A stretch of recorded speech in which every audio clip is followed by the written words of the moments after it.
আপনি সামান্য কিছু সম্পদের মালিক হইলে এখান থেকে জাকাত দিতে হবে, শরীয়ত কিন্তু এটা বলে নাই। একটা স্ট্যান্ডার্ড আছে, এই মানে গেলে দিবেন। সেটা কত? সেটা গোল্ড আর সিলভার দিয়ে রাসূল সাল্লাল্লাহু আলাইহি ওয়াসাল্লাম দিয়েছেন। তো এখন আপনি কোনটা ধরে দিবেন? কেউ বলে গোল্ড দিব, কেউ বলে রূপা দিব। এখন আমি কি বলি? আমি আপনাদেরকে সাজেস্ট করবো আপনারা রূপারটা ধরবেন, অল্প আসুক না। ধরেন আপনার 1000 টাকা জাকাত আসছে, তা আপনি যদি 1000 টাকা জাকাত দেন, এটা আপনার হৃদয়ে একটা প্রশান্তির কারণ হবে না যে আমি সম্মানিত জাকাত দাতা, আলহামদুলিল্লাহ। এবং এত বড় একটা ফরজ ইবাদতের লিস্টে যে আপনি ঢুকতে পারছেন, এটাও তো কম কিসে, কি বলেন? জাকাত ফরজ হওয়ার শর্ত আছে, এই শর্তগুলো আমরা শুনব। 5টা শর্ত। প্রাইমারি শর্ত হচ্ছে নেসাব পরিমাণ সম্পদের মালিক হওয়া, আর এটা হাওলানিল হাওল, 1 বছর থাকা। এগুলো হচ্ছে প্রাইমারি শর্ত। আরো 3টা সেকেন্ডারি শর্ত হচ্ছে আল মিলকিয়া, পূর্ণ ওনারশিপ থাকা, আর জিয়াদা, এটা আপনার অতিরিক্ত টাকা এটা হওয়া, আর হচ্ছে আদামুদ্দুয়ুন, ঋণ না থাকা। এই 5টা শর্ত আমি ব্যাখ্যা করলে আপনি বুঝবেন। 1 নম্বর হচ্ছে নিসাব পরিমাণ সম্পদের মালিক হওয়া।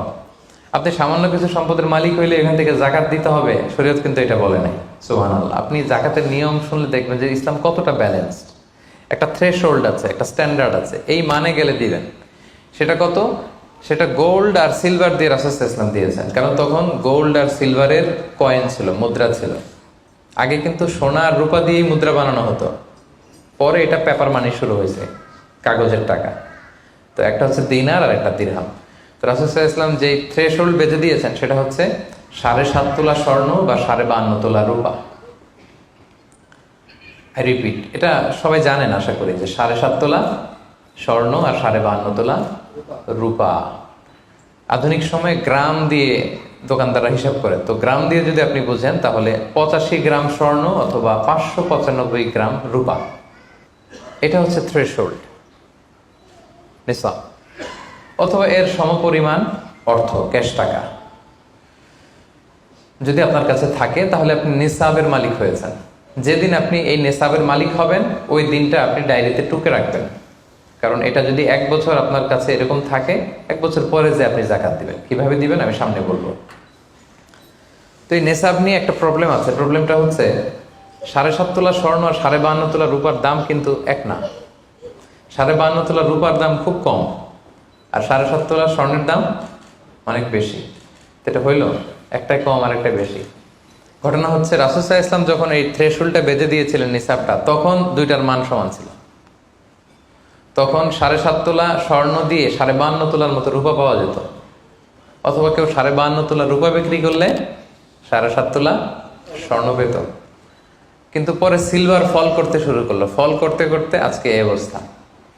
গোল্ড আবার খুব একটা ফল করে নাই, ফলে গোল্ডের স্টেবিলিটিটা এখনো রয়ে গিয়েছে। তো এখন আপনি কোনটা ধরে দিবেন জাকাতটা? যদি আপনি রূপা ধরেন, কথার কথা, রূপা যদি এই 1 ভরির দাম 1000 টাকা হয়, তাহলে 52.5 ভরির দাম কত? 52,500 টাকা। কিন্তু স্বর্ণ যদি আপনি হিসাব করেন, 1 ভরি যদি 50,000 হয়, 7.5 ভরি কত? 3.5 লাখ প্লাস, তাহলে প্রায় 7 গুণ কম বেশি, তাই না? এটা নিয়ে হয়ে গেছে জটিলতা। তো এখন আপনি কোনটা ধরে দিবেন? অনেকে বলে না গোল্ড দিব, কারণ গোল্ড ফল করে নাই, এটার যে স্ট্যান্ডার্ড এটা এখনো বজায় আছে। এটা নিয়ে অনেক আলোচনা, আমি খুব সংক্ষেপে বলি। কেউ বলে গোল্ড দিব, কেউ বলে রূপা দিব। এখন আমি কি বলি? আমি আপনাদেরকে সাজেস্ট করবো আপনারা রূপারটা ধরবেন। রূপারটা ধরলে কি লাভ হবে জানেন? 2 দিকেই লাভ, আপনারও লাভ, যিনি নিবে আরও লাভ। রূপারটা ধরলে বেশি সংখ্যক লোক জাকাত দান করতে হবে, তাই না? আর বেশি সংখ্যক গরিব লোকও টাকা পাবে, কি বলেন? তো 2 পক্ষে লাভ হইল না? এখন প্রশ্ন করতে পারেন, হুজুর ও পাইছে, ওর লাভ, আমার লাভ কি? আপনার তো সবচেয়ে বড় লাভ, আপনি তো সওয়াব পাবেন আখিরাতে। এটা আমাদের বেশি দরকার না? কি বলেন? যিনি গ্রহীতা উনি পেয়ে লাভ, তার লাভ হইল, আর যিনি দাতা তিনি সওয়াব পেয়ে লাভবান হইলেন, তিনি সম্মানিত জাকাত দাতা হইলেন। অল্প আসুক না। ধরেন আপনার 1000 টাকা জাকাত আসছে, তা আপনি যদি 1000 টাকা জাকাত দেন, এটা আপনার হৃদয়ে একটা প্রশান্তির কারণ হবে না যে আমি সম্মানিত জাকাত দাতা, আলহামদুলিল্লাহ, আই এম এ জাকাত পেয়ার। এবং এত বড় একটা ফরজ ইবাদতের লিস্টে যে আপনি ঢুকতে পারছেন, এটাও তো কম কিসে, কি বলেন? এজন্য স্বর্ণেরটা না ধরে রূপারটা ধরবেন। আপনাদের যে টাকা পয়সা, আপনাদের তো হীরা দিয়ে করা দরকার আপনাদের নেশা। এনিওয়ে, তো এজন্য আপনারা রূপারটা ধরবেন, তাহলে লোকজন উপকৃত হবে বেশি, সম্মানিত ভাই এবং বোনেরা। তাহলে 5টা শর্তের প্রথমটা তো বুঝে গেছেন, নিসাব। কি বলেন? নিসাব বুঝে গেছেন না? 2 নম্বর শর্ত হচ্ছে শুধু এই নেশাব পরিমাণ সম্পদের মালিক হইলেই হবে না ভাইয়েরা, এটাকে হাল আনিল হাউল বলে, মানে 1 বছর আপনার কাছে থাকতে হবে। দেখেন ইসলাম কতটা ভারসাম্যপূর্ণ। কিছু টাকা আপনার কাছে থাকলে এই জাকাত দাও না, এটা 1 বছর থাকতে হবে। যদি দেখা যায় যে আপনার সব খরচ শেষে 1 বছর এই টাকাটা আপনার কাছে অলস পড়ে আছে, তাহলে বোঝা গেল যে আপনি সম্পদশালী এবং আপনার অর্থের একটা স্টেবিলিটি আছে। কি বলেন? তাহলে আপনি নেশাব পরিমাণ সম্পদের মালিক হলেন, এবং 1 বছর যদি থাকে, 1 বছর শেষে আপনি জাকাত দিবেন। এই বছরটা কিন্তু সৌর বছর না, সোলার ইয়ারে হিসাব করলে হবে না, এটা লুনার ইয়ারে, চান্দ্র বৎসরে। খেয়াল রাখতে হবে, সৌর বছর জানুয়ারি ফেব্রুয়ারি মাসের যে হিসাবটা, এটা 365 দিনে 1 বছর। কিন্তু যেটা লুনার ইয়ার, চন্দ্র বছর, এটা কতদিন 1 বছর কে জানে? কেউ জানেন না? 300 হ্যাঁ 354 দিন, রাইট। 354 দিন, সামান্য কিছু সময়। তো 11 দিনের কিন্তু এখানে ডিফারেন্স আছে, 11 দিনের ডিফারেন্স আছে। তো আপনি হিসেব করবেন হচ্ছে চান্দ্র বছর অনুযায়ী, সৌর বছর অনুযায়ী না। তো সৌর বছর অনুযায়ী যদি করেন, তাহলে আপনার জাকাত কিন্তু 2.5% থাকবে না। চান্দ্র বছর অনুযায়ী আপনার 2.5%, সৌর বছর করলে ওইটা 2.58% হয়ে যাবে। একটু বাড়বে না? কারণ কতদিন বেশি? 11 দিন বেশি, পার্সেন্টেজও বেড়ে যাবে। তখন কিন্তু জাকাত আপনার 2.5% থাকবে না, 2.58%। বলার আগেই বুঝে যায়, কারণ সব ব্যবসায়ী সারাদিন ক্যালকুলেটর নিয়ে কোত্থেকে শিপমেন্ট হইলো, কত মিলিয়ন গেল, কত মিলিয়ন ঢুকলো, সব মুখস্থ, যেন বলার আগে বুঝে ফেলতেছে চটচট করে, মাশাআল্লাহ। তো তখন আর 2.5% হচ্ছে না, 2.58% হচ্ছে।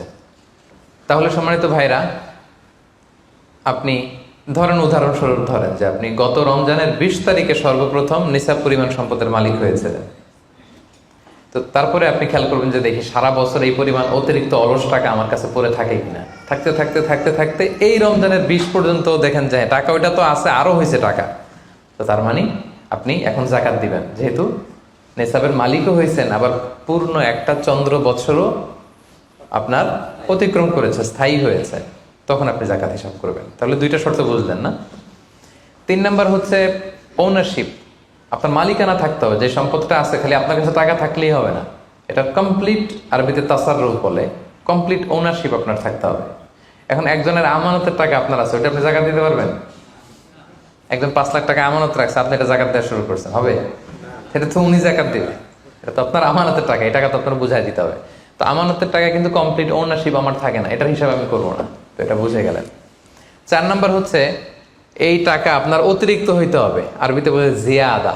দেখেন ইসলাম কত সুন্দর। ইসলাম বলে আপনার নিজের পার্সোনাল এক্সপেন্সিস, আপনার লিভিং কস্ট, আপনার সব ধরনের অ্যাকোমোডেশন, আপনার ট্রান্সপোর্টেশন এক্সপেন্সিস, আপনার মেডিকেল এক্সপেন্সিস, আপনার বাচ্চার স্কুলিং, আপনার ইয়ারলি ট্রিপ যদি থাকে, এন্টারটেনমেন্ট, ধরেন বছরে আপনি একবার ফ্যামিলি আউটিং করেন, এই খরচটা, যত খরচ আপনার হতে পারে, এই সব খরচ শেষেও কিছু টাকা আপনার থেকে যায়, ইসলাম বলে ওইটার উপরে জাকাত দিবে। সুবহানাল্লাহ। জিয়াদা, অতিরিক্ত হওয়া শর্ত। আপনার লাগে, যদি আপনার এই টাকা লাগে, ওটা তো আপনি ইউজ করবেন। আপনার টাকার ব্যবহারের জন্য সবচেয়ে বেশি হকদার কে? আপনি নিজে।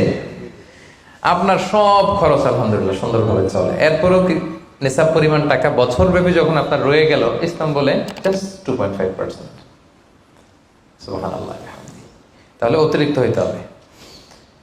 সর্বশেষ শর্ত, 5টা শর্তের সর্বশেষ শর্ত হচ্ছে ঋণ থাকতে পারবে না। ঋণ থাকলে ওইটা জাকাত থেকে বাদ যাবে। ধরেন আপনার আছে 5 লক্ষ, কিন্তু আবার ঋণও আছে 5 লক্ষ, কথার কথা। তো এটা তো আপনি আগে ঋণ দিবেন, আপনি তার জাকাত দিতে পারবেন না, এই কথাটা কি বুঝতে পারছেন? আচ্ছা, ঋণ ভাই 3 ধরনের। কয় ধরনের? 3 ধরনের। একটা হচ্ছে আপনার একবারে পরিশোধ করতে হবে, এরকম ঋণ থাকে না, যে আমি মুরাদ ভাইয়ের কাছ থেকে 1 লক্ষ টাকা নিলাম, আজকে আমার জাকাতের হিসাব করার ডেট, তো 1-2 মাসের মধ্যে টাকাটা দিতে হবে। তো তখন এই যে 1 লক্ষ টাকা উনি পাবে, এই টাকাটা আমি বাদ দিব আমার অন্যান্য অ্যাসেট থেকে। বাদ দিয়ে যদি দেখি যে না, তারপরেও জাকাত হয় দিব, আর না হলে দিব না, কারণ এটা একবারে দিতে হবে। ওনারা বলছে যে 1 লক্ষ আমি একবারে দিয়ে দিব আপনাকে 1 মাস পরে, এইভাবে ঋণটা নিয়েছিলাম। তাহলে কিছু কিছু ঋণ আছে একবারে পরিশোধযোগ্য, ওকে, এটা জাকাতের ক্যালকুলেশন থেকে বাদ যাবে। কিভাবে বাদ যাবে আমি ক্যালকুলেশন করে দেখাবো। ঋণের দ্বিতীয় প্রকার হচ্ছে ইনস্টলমেন্টের কিছু ঋণ আছে, কিস্তিতে দেয়া লাগে। লেটস সে আমি 1 কোটি টাকা দিয়ে একটা গাড়ি কিনেছি, BMW গাড়ি, বা 50 লক্ষ টাকা দিয়ে আমি একটা হুন্ডা গাড়ি কিনেছি, 50 লক্ষ টাকা। তো এটা আমি কিস্তিতে কিনেছি। কিস্তির ঋণ যদি হয় তাহলে আপনি কিন্তু পুরোটা বাদ দিতে পারবেন না, তখন সর্বোচ্চ 12 মাসের কিস্তি বাদ দিতে পারবেন, 12 মান্থসের, তাও এই চন্দ্র মাসের হিসাবে। কারণ জাকাতের হিসাবটা কি 12 মাসের হিসাব, তাই না?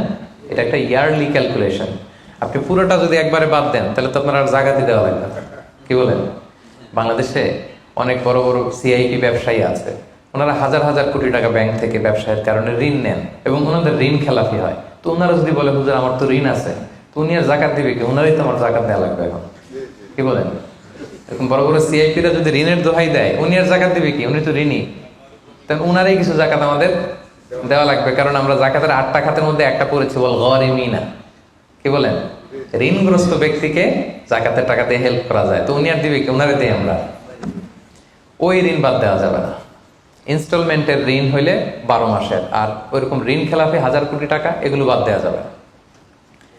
3 নাম্বার ঋণ হচ্ছে লাক্সারি পণ্য কিনতে যে ঋণ হয়, এই ঋণ জাকাত থেকে বাদ দেওয়া যাবে না। বিলাসিতামূলক কিছু যদি আপনি কিনেন, আপনি একটা লাম্বরগিনি কিনলেন 10 কোটি টাকা দিয়ে, এটা আপনি জাকাত থেকে বাদ দিতে পারবেন? পারবেন না। তাহলে লাক্সারি আইটেমের যে ঋণ, এটা বাদ দেওয়া যায় না। তাহলে ঋণের ব্যাপারটা পুরোপুরি বুঝে গেছেন না? এই 5টা শর্ত যদি থাকে আপনার মধ্যে পাওয়া যায়, অর্থাৎ আল্লাহ তাআলা আপনাকে একটা নিসাব পরিমাণ সম্পদের মালিক বানিয়েছেন, এটা আল্লাহ তাআলা পুরো 1 বছর আপনার এই পরিমাণ টাকা আপনার মধ্যে স্টেবল ছিল, এবং এটার পূর্ণ ওনারশিপ আপনার আছে, এবং এটা আপনার সব খরচের অতিরিক্ত, এবং সবশেষে এটা আপনার ঋণের বাইরে। ওই সম্পদ থেকে আল্লাহ তাআলা আপনাকে জাকাত দিতে বলেছেন। তাহলে জাকাতের শর্ত সবার clear? Be a part of our vision. Do listen and share the khair.